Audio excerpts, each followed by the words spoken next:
Mga idol, samahan niyo ako magdidinuguan tayo idol. Ayan idol.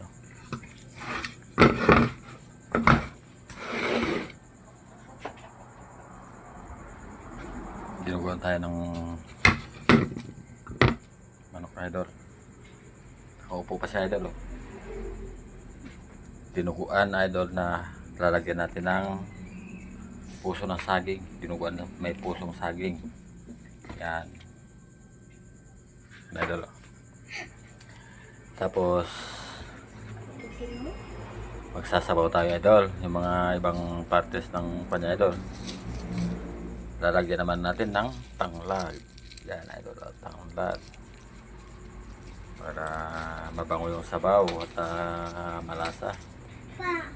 Bali ang kuha natin, dinuguan na may ulam ko. dinuguan na may puso ng saging. Tinola. Katumba siya. Yung tinola na wala na yan, solid na tinola lang yan idol.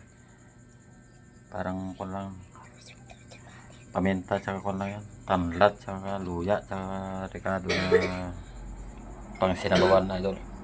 Pero wala tayong lalagyan ng mga ano-ano. O sige idol, magandang gabi ulit sa atin mga idol at aking kakatayin na muna idol at para makaluto na tayo idol.